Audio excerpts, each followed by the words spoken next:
I'd like to believe that we all know the statistics when it comes to debt in South Africa. And if you have not read it from any studies or articles, there's high probability, a very high probability that you're in it yourself. So it is always a good idea to be intentional and prioritize reducing debt.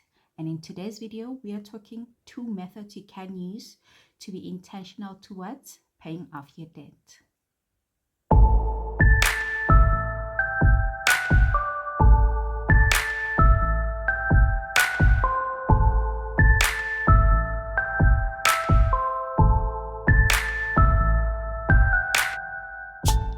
Hey family, welcome back to the channel where we talk optimizing your daily banking and also building healthy personal finances.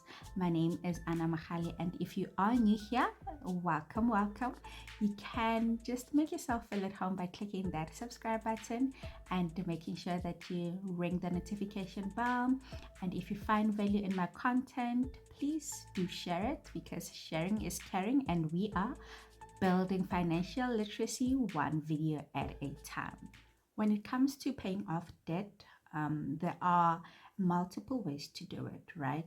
Sometimes you don't even have to plan it, but whenever you have extra funds, you can just throw in so that you do reduce it anyhow. Sometimes you get a bonus and you might decide to either pay off or do a significant reduction when it comes to debt, right? There are these ways and which I'd think that they're haphazard, but there is a more systematic way where you can deal with your debt, where you know that every month you create a plan and month on month you stick to that plan. Now, I believe this is going to be a very short video, because the 2 methods that I'd like to talk about when it comes to reducing debt is the snowball method as well as the avalanche method. Now, when it comes to the snowball method, I'd like you to think of it in this way. Think of a little snowball at the top of a mountain. It starts off small and it keeps rolling down the mountain. I hope that does not disturb my sound. I just hit my mic. So it's a small snowball at the top of the mountain, and it starts rolling down the mountain patiently, right? It's not like a sudden drop. It keeps rolling down the mountain slowly, patiently, at whatever pace. And it gets bigger.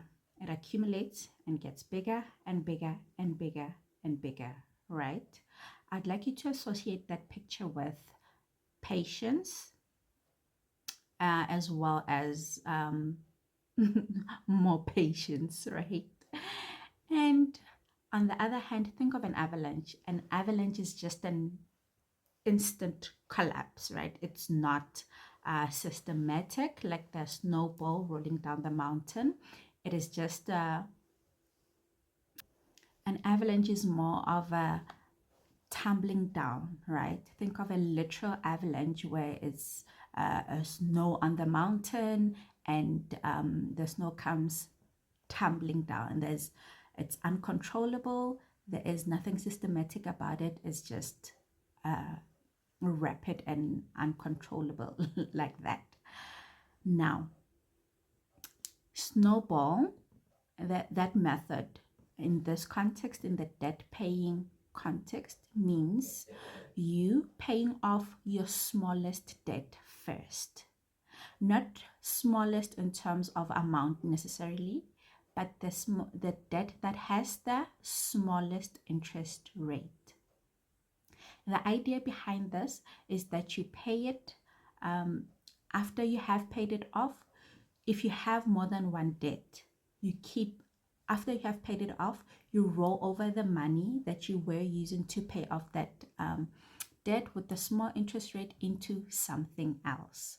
So like the snowball picture, is just being patient with something that starts small, and when you have paid it off, then you move those funds to pay something else. And if you think about it, the money that you roll over from your previous debt to pay the next one and the other one, you end up having large amounts of money that will help you to reduce your debt way quicker, way faster. In my personal opinion, I don't think even if you do take a personal loan or consolidation loan or a revolving loan, if you want more information on those three, you can check out my previous video. But any type of loan that you get, usually you'd get it for a standard term of 5 months, depending on the financial institution offering it. But there is no need for you to keep that debt for that long.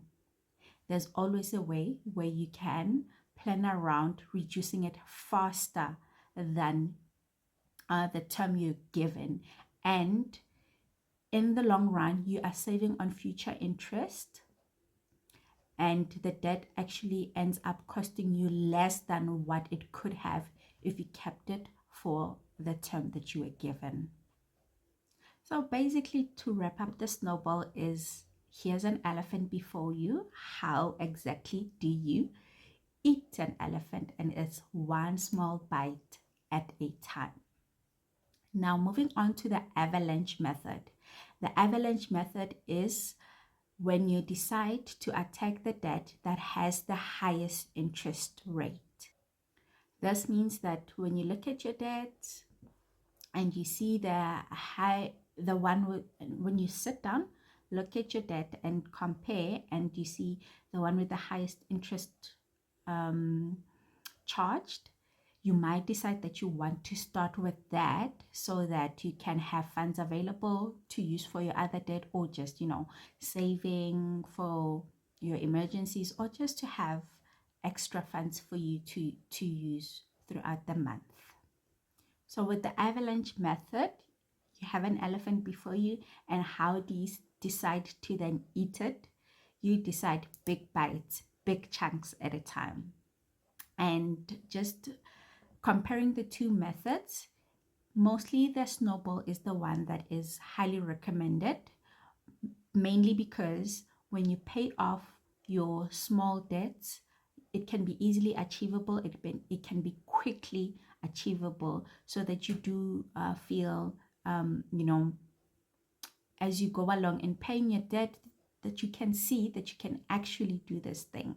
And it is more practical financially. It is more practical for you to start with the snowball, so that once your smaller, or rather less interest rate debt is paid, you can move on to the other one. Whereby the avalanche method, you might find yourself that you are paying it might take you longer than the loan or debt that has a lesser interest rate. So if you are to sit down, look at your debt, and want to create a plan around it, the snowball method is absolutely the number one recommendation that I would say. Start with it. If you can do the avalanche and you know that you can sustain it, by no means would I discourage that. But the number one recommendation would be the snowball method. I know this is just information, and I'm hoping as we go down the line that we can do practical things where we look at a loan and the repayments that one can do in order to reduce it. I hope that you found this informative, and I'm looking forward to hearing what you have to say.